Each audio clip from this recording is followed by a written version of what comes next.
la ya'lamun. Orang Nabi sallallahu alaihi wasallam innamal a'malu binniyat wa innama likulli imrin ma nawa. Faman kanat hijratuhu ila Allahi wa rasulih fa hijratuhu ila Allahi wa rasulih. Wa man kanat hijratuhu lidunya yusibuha aw imra'atin yankihuha fa hijratuhu ila ma hajara ilaihi. Al-hadis amma ba'du. Tahiyatan thayyibah wa qiyamatan hasanah.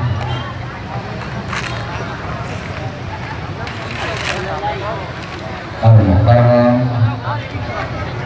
Bapak Insi Boyan Jangan ribut deh. yang saya hormati juga kepada bapak-bapak dan ibu guru, bapak guru dan ibu guru yang saya hormati, terlupa juga kepada adik-adik atau anak-anak SMA NU yang hadir.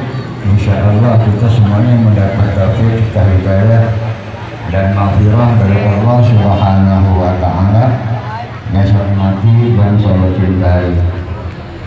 Selaku kaum muslimin dan muslimat, sebuah yang patut kita untuk mengucapkan pujian dan puji syukur kehadirat Ilahi Rabbi, yang mana dari kesempatan ini alhamdulillah kita bisa berkumpul bersama-sama dalam rangka memperingati Maulid Nabi Muhammad sallallahu alaihi wasallam. Mudah-mudahan dengan memperingati Nabi Muhammad sallallahu alaihi wasallam kita insyaallah akan mendapat syafaatnya dari junjungan Nabi kita Nabi Muhammad sallallahu alaihi wasallam. Salawat serta salam kita curahkan kepada junjungan Nabi besar kita Nabi Muhammad sallallahu alaihi wasallam. Bapak-bapak dan ibu-ibu serta para adik-adik atau anak-anak SMA NU yang dimuliakan Allah Subhanahu wa Ta'ala, menghormati. Tadi ada beberapa pertanyaan dari Bapak Kepala Sekolah ya, kemudian dijawab oleh santri atau oleh anak didik. Alhamdulillah jawabannya ternyata benar. Cuma Bapak Gairami mungkin tidak tahu, saya ini terimanya kurang benar sebenarnya, karena sudah tua gitu. Lalu nggak nyangka Bapak Kepala Sekolah nanya, seharusnya benar apa tidaknya Bapak Kepala Sekolah ya yang benar apa tidaknya itu ini lempar di saya gitu. Jadi kalau saya nggak tahu macam mana gitu. Kalau saya nggak tahu gitu. Nah itu betul tadi bahwa Rasulullah Muhammad Sallallahu Alaihi Wasallam sebelum diangkat menjadi Rasul sudah digelari oleh bangsa Arab, yaitu gelarnya Al-Amin, orang yang dapat dipercaya.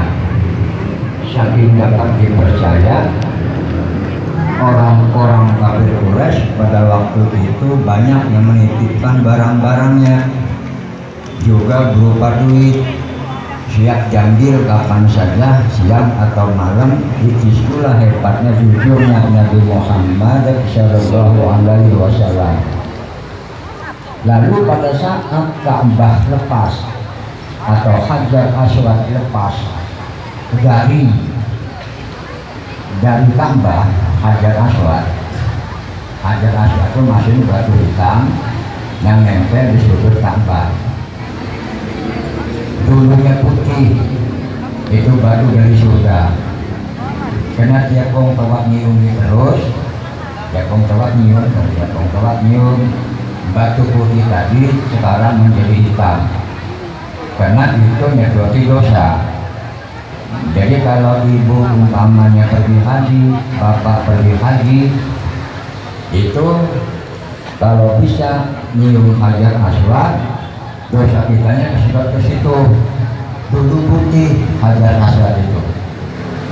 Lalu kita konon ceritanya karena banyak menyedoti dosa-dosa umat manusia. Pada saat hajar aswad ini lepas dari Ka'bah, lalu kabilah suku Quraisy mau menerapkan hajar aswad, maka adanya 4 kabilah, 4 pimpinan, ini pengen. Mengapa rebutan seperti itu? Karena dia anggapannya kelak menjadi orang yang ternama, orang yang populer, bahwa dulu yang pernah melakukan hajar aswad ini kabilah anu, maksudnya begitu. Tapi di sana oleh kabilah lain, sehingga hampir bocoran kalau bahasa sininya, hampir perang saudara. Lalu ada salah seorang yang berpendapat hajar aswad jangan dipasang dulu, nanti besok siapa orang yang datang di Masjidil Haram ini, maka itulah orang yang berhak masang hajar aswad. Dengan izin Allah Subhanahu wa ta'ala, nongol atau datang, berapa datang apa? Kata si kabilah kedua, nah itu al-amin, maksudnya Nabi Muhammad sallallahu alaihi wasallam. Nah, itu al-amin yang datang dengan izin Allah, al-amin atau Nabi Muhammad sallallahu alaihi wasallam yang masang hajar aswad di Ka'bah dengan jarak beliau menggelarkan sorbannya, hajar aswad ditaruh di tengah. Lalu diperintah oleh Rasulullah setiap kabilah 4 pemimpin tadi suruh megang sudut tambah atas sudut sorban masing-masing. Jadi digotong ke Ka'bah. Mereka merasa puas karena menggotong hajar aswad di sudut sorbannya Rasulullah. Tapi pada pas nyampe di Ka'bah, hajar aswad itu sendiri yang menerapkan adalah Rasulullah, bukan kabilah itu, bukan itu maksudnya. Tapi ternyata pendapat al-amin ini, yakni Muhammad sallallahu alaihi wasallam, diterima dan senang hati, dan seluruh kabilah merasa puas dengan cara Nabi Muhammad memasang hajar aswad seperti itu. Luar biasa, itulah al-amin. Itu jawabannya lebih agak panjang dikit untuk adik tadi ya. Nah, untuk adik perempuan, Nabi Muhammad lahir, sistem adat sana itu tidak disusui oleh orang tua kandungnya dengan alasan pertama masih lemes badan ibunya. Siapa ibu Nabi Muhammad? Yaitu Siti Aminah. Siapa bapak Nabi Muhammad? Yaitu Abdullah. Nah, satu masih lemes badannya, yang kedua adat non Arab sana itu begitu ada bayi lahir disusukan kepada orang lain di daerah pedusunan dengan alasan cuacanya bagus, tidak banyak kotoran. Kalau di Mekah itu sudah ramai. Jadi supaya anak tersebut sehat, maka disusukanlah kepada Siti siapa nama tadi Halimatus Sa'diyah. Nah itu panjang cerita itu, tapi itulah jawaban untuk yang pendeknya seperti itu.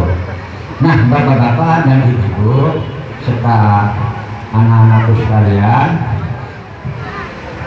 boleh aku nanya ini? Boleh nggak untuk adik-adik? Nabi Muhammad punya bapak, siapa namanya? Sama-sama bea. Sebab ini kalau dia masalahnya. Jadi sama-sama. Nabi Muhammad punya bapak siapa namanya? Abdullah punya bapak siapa namanya? Abdul Muthalib punya bapak siapa namanya? Nah, boleh seperti itu. Boleh seperti itu. Yang rame itu Muhammad punya bapak siapa namanya? Siapa namanya? Rame tuh ya, ya kayak. Pak Abdullah ini punya bapak siapa namanya? Nah, rame tuh. Abdul Muthalib punya bapak siapa namanya? Hah? Nah, mulai urang-urang tuh. Yaitu Hasim. Hasim punya bapak siapa namanya? Sedih. Itu sampai situlah. Gitu.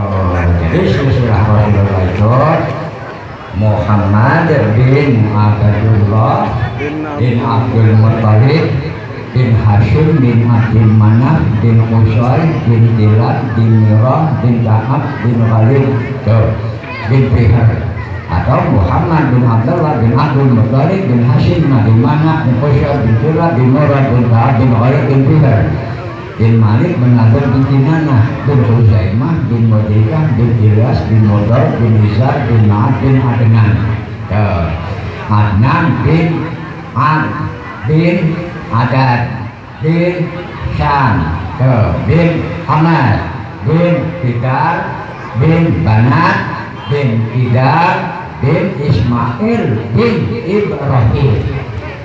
Jadi punya Ibrahim punya anak atau Ibrahim punya istri dua.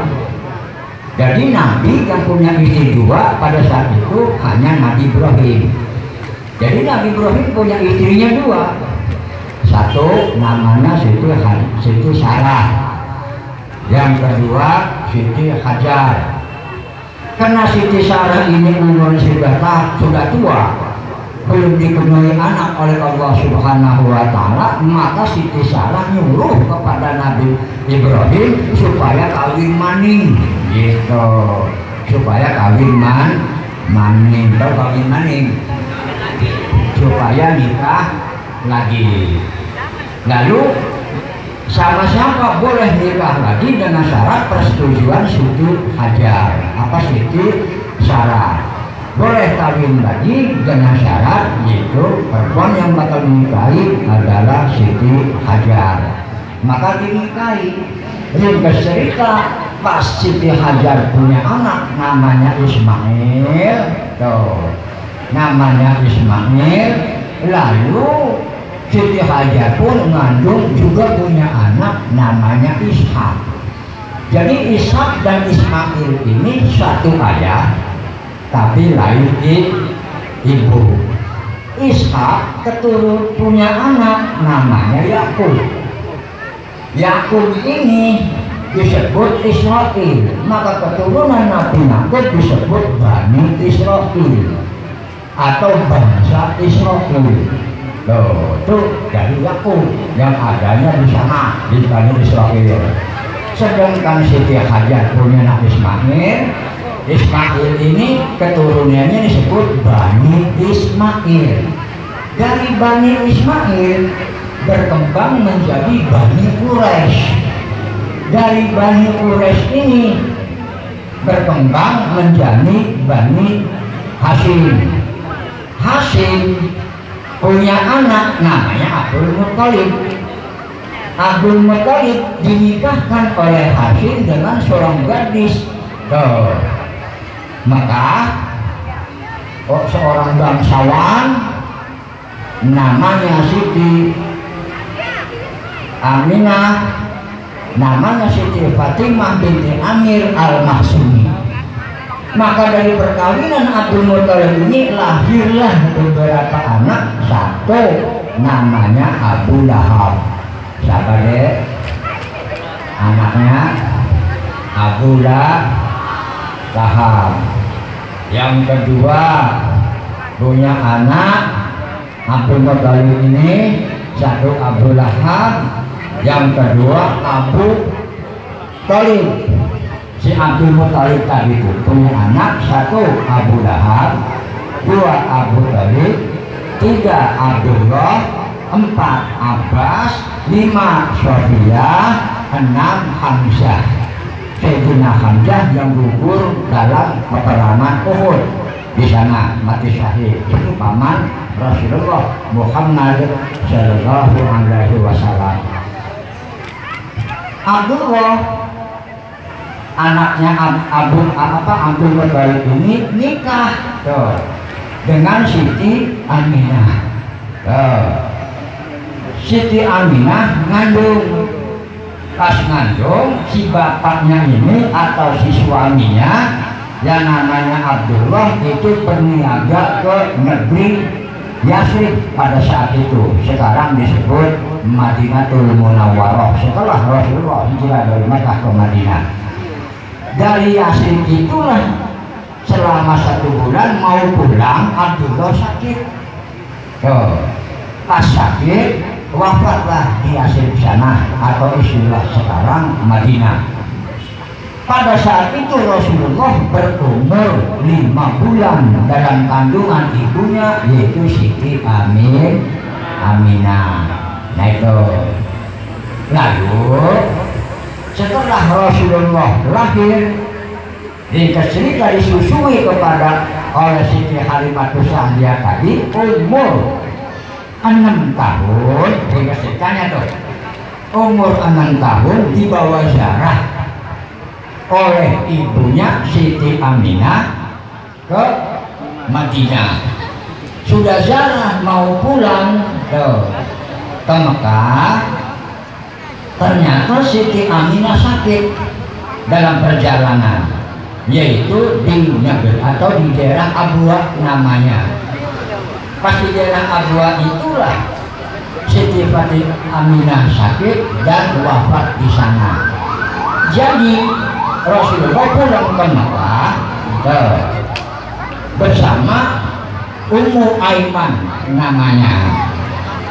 Nah, jadi disitulah bapaknya Rasulullah Abdullah wafat di Madinah, ibunya wafat di Abwa antara Mekah dengan Madinah. Kesimpulannya, umur 5 bulan Rasulullah dalam keadaan yatim, umur 6 tahun beliau sudah yatim piatu, tidak punya bapak dan tidak punya ibu. Lalu diurus ringkas cerita oleh Abu Thalib. Abu Thalib punya anak Sayyidina Ali. Nah, paham ya? Jadi Sayyidina Abu Thalib punya anak Sayyidina Ali. Jadi Rasulullah Muhammad Sallallahu Alaihi Wasallam yatim piatu diurus oleh Abu Thalib. Kalau bapak tuanya Abdul Muthalib namanya gitu. Umur 8 tahun, umur ya 8 tahunan itu ditinggal wafat oleh apa ya? Sekarang ini baru umur 6 tahun, lalu berkembang umurnya terus makin remaja sampai Rasulullah Muhammad SAW diajak berniaga umur 12 tahun ke negeri Syam oleh pamannya, yaitu Abu Thalib. Ringkas cerita, pada umur 41 tahun Rasulullah berhalwat di Gua Hira yang nempel di Gunung Jambanul. Lalu datanglah malaikat Jibril, ya Muhammad, iqra ma'ana biqori. Kata Jibril, wahai Muhammad, bacalah. Kata Nabi Muhammad, ma'ana biqori, saya tidak bisa membaca. Lalu didekat sampai 3 kali.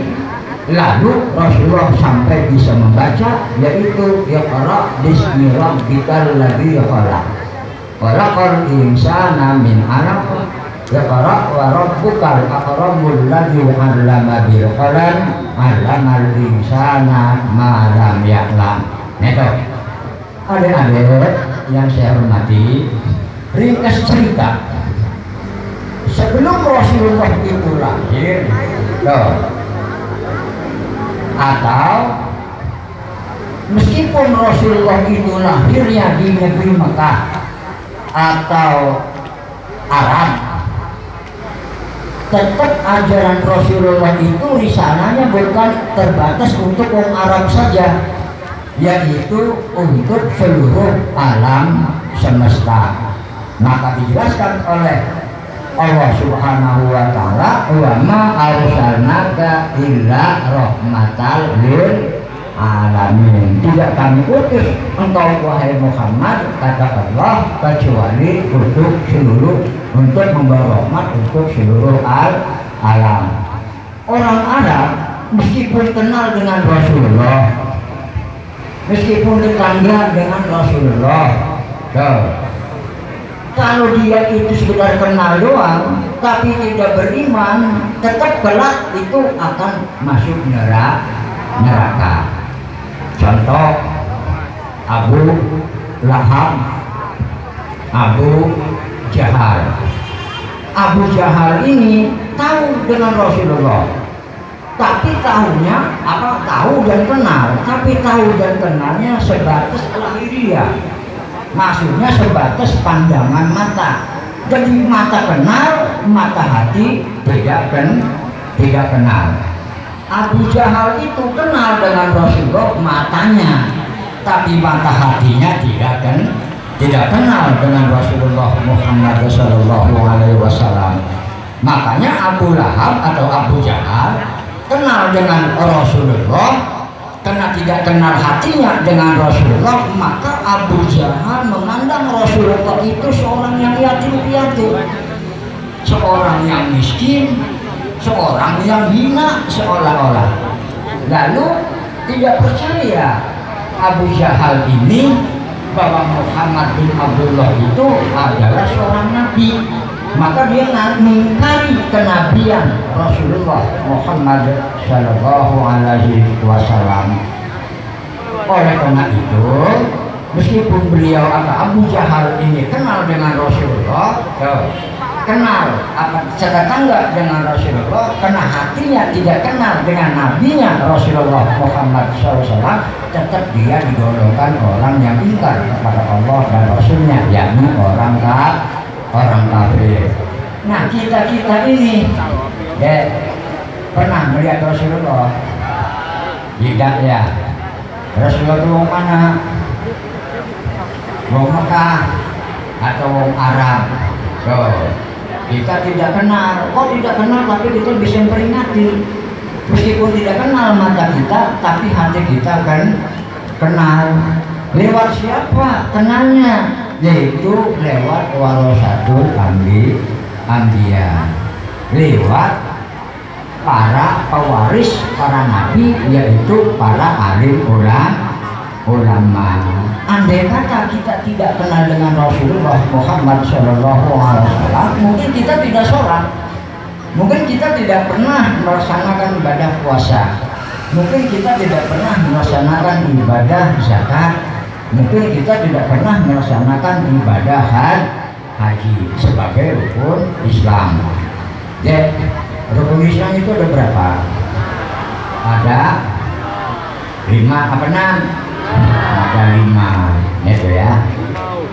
Lalu pertama membaca 2 kalimat syahadat, yang kedua sholat, kemudian zakat, yang keempatnya puasa, 5-nya haji.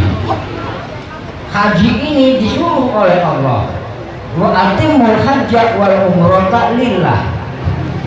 Tuh, kalau kamu melaksanakan ibadah haji atau umrah, sempurnakan karena Allah. Tapi haji syaratnya bagi orang yang mampu, maksudnya mampu harta bendanya, mampu fisiknya, ya mampu ongkosnya, baru sudah wajib jatuhnya untuk melaksanakan haji atau umrah.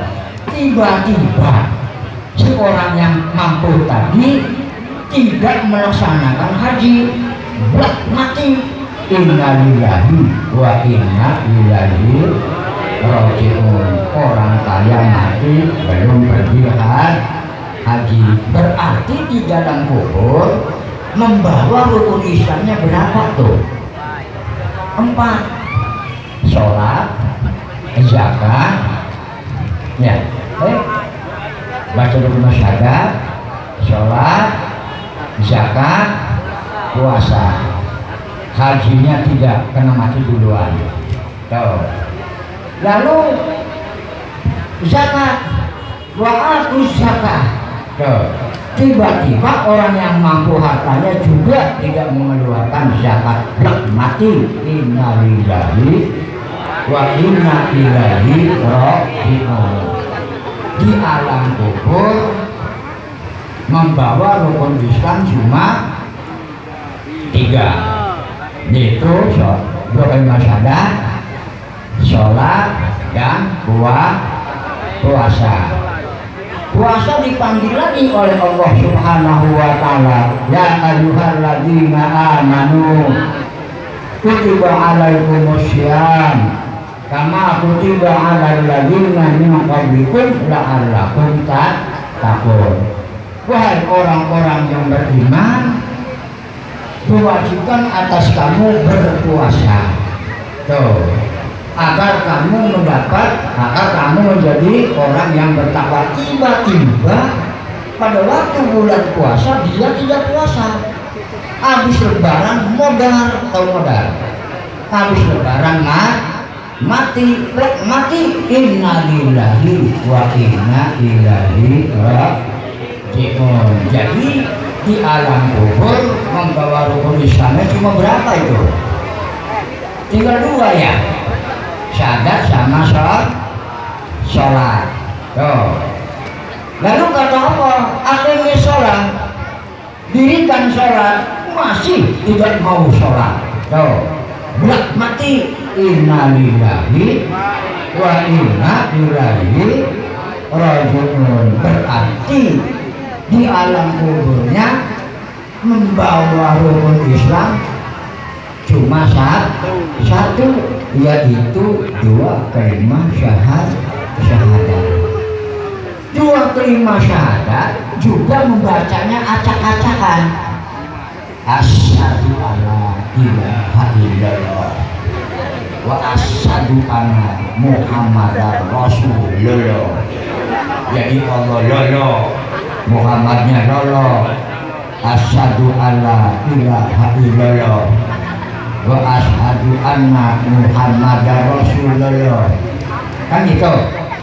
Yang benar asyhadu alla ilaha illallah wa asyhadu anna Muhammadar Rasulullah. Sudah salah, ilmunya dikit, mentalnya gede. Ilmunya dikit, baca Qur'annya belum bagus, mentalnya gede. Ada tetangganya hajat, ngiring pengantin, gayanya nonton memimpin selawat badan. Si lolok tadi itu, ngerti nggak? Dia bunyi salatullah salamullah. Tuh, jadinya tuh salatullah salamullah ala toha rasulillah. Salatullah salamullah. Kedengaran Ustaz, woi, salam dulu kau tuh. Tadi bunyinya salatullah, ya salam, saya sholatullah salamullah ala toha rasulillah. Sholatullah salamullah ala yasin habibillah. Salatullah salamullah. Kan gitu. Jadi kita artinya sebelum kita belajar bahasa Inggris, bahasa Arab, bahasa Mandarin dan sebagainya, kita yang lebih penting lagi baca ayat Quran. Membaca ayat-ayat Allahnya ada 2. Pertama, membaca ayat Allah secara terucap.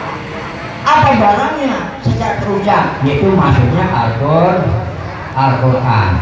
Al-Quran tidak akan bunyi tanpa diucap oleh lisan atau mulut kita. maka ucap, jangan diem baik. Itu berarti membaca ayat Allah secara terucap. Yang kedua, membaca ayat Allah secara tercipta. Membaca ayat Allah secara tercipta. Apa contohnya? Kalau dari sini tidak perintah kan?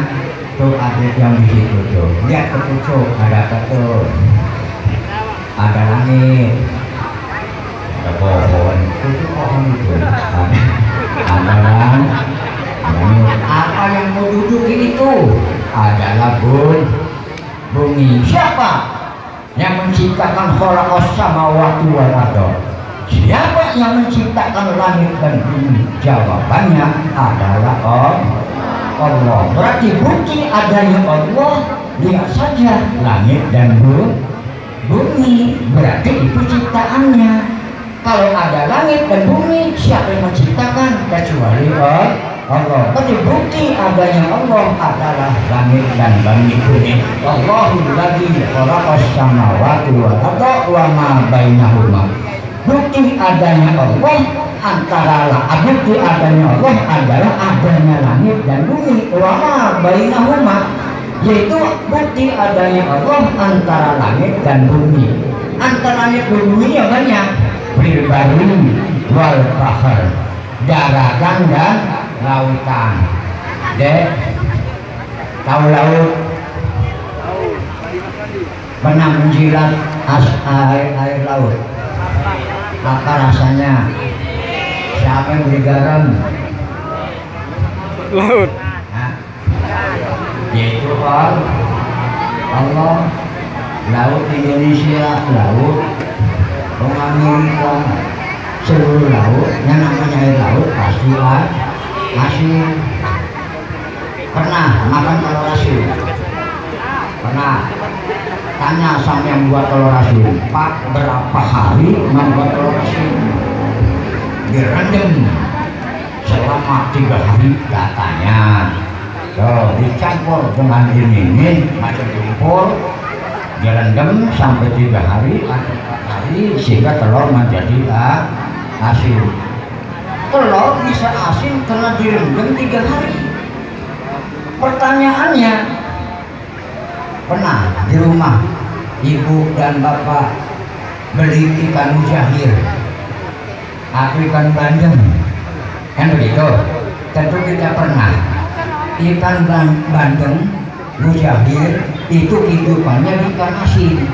Kalau sepat, betok, gabus, lele itu di ikan tawar, kan gitu. Tapi kalau ikan bandeng, ikan mujahir, ikan lumba ini ikan paus maksud saya, itu sukanya hidup di air.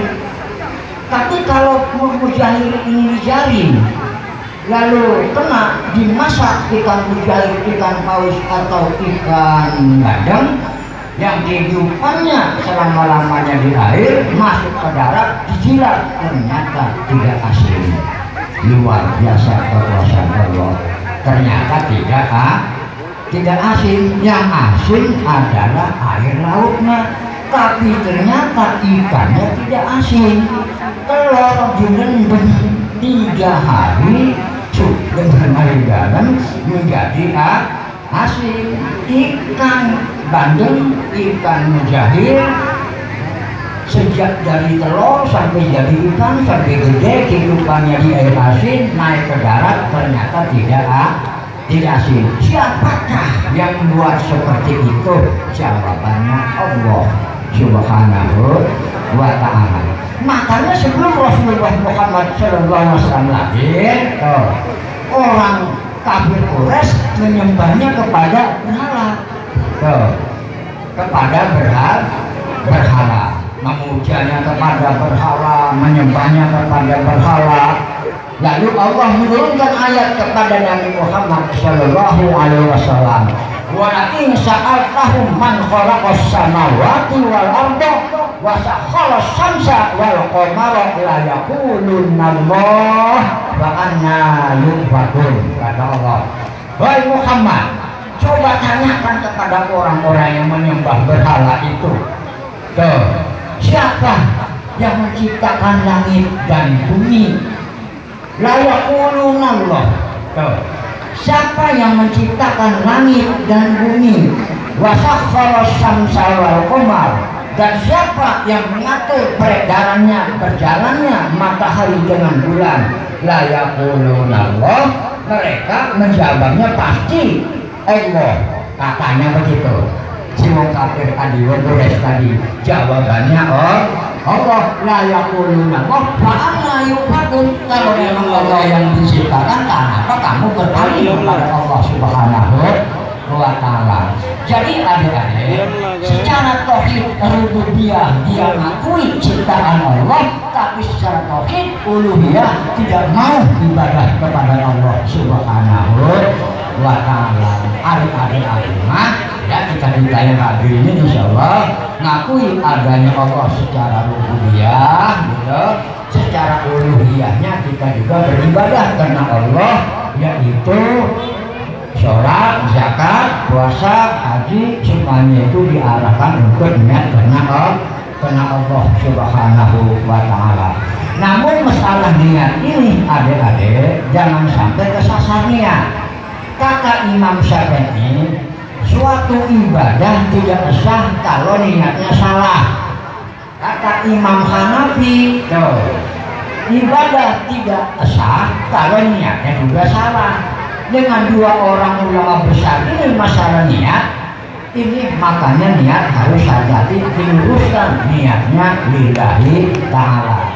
Contoh, gara-gara salah niat seperti, atau gara-gara lurus niat seperti umpamanya kita makan, minum, tidur, bekerja, ini kelihatannya adalah pekerjaan duniawi, tapi kalau niatnya karena Allah maka menjadi amalan ukhrawi, gitu. Tapi betapa banyaknya kelihatannya amalan ukhrawi tapi ternyata menjadi amalan duniawi. Contoh, umpamanya kitanya sholat, umpamanya sholat, puasa, zakat, kelihatannya itu amalan ukhrawi. Tapi pada waktu sholat, pada waktu zakat, pada waktu puasa, yang kelihatannya amalan ukhrawi, kena salah niat. Apa salah niatnya? Karena pengen dipuji oleh sesama manusia, maka ibadahnya akan menjadi sia-sia.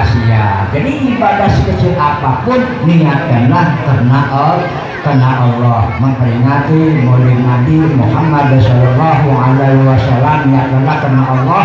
Mudah-mudahan dengan peringatan ini Allah juga mendapat ridho dari Allah, dan Allah insyaallah kita akan mendapat syafaat dari junjungan Nabi kita Nabi Muhammad sallallahu alaihi wasallam.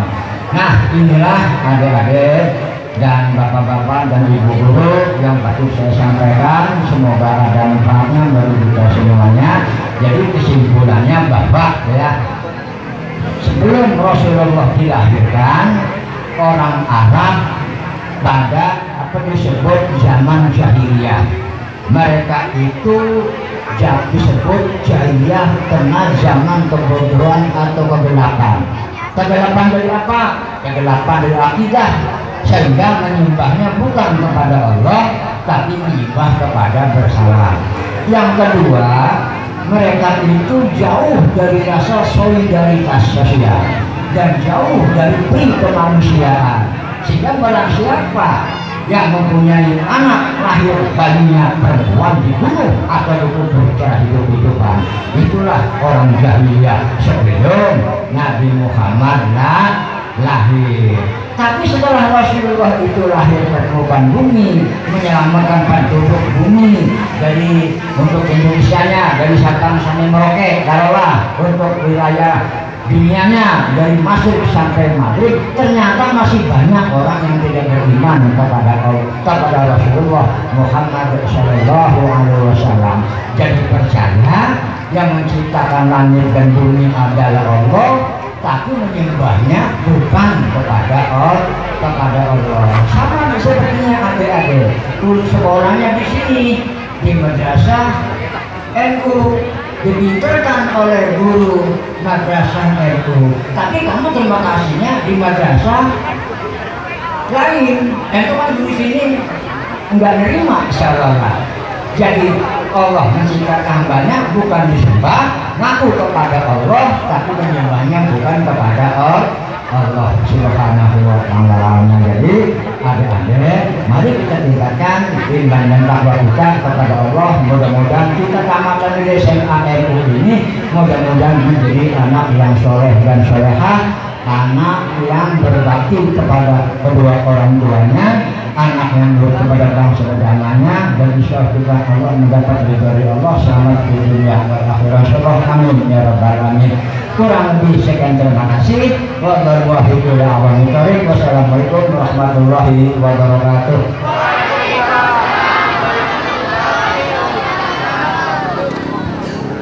Ya omongin lah.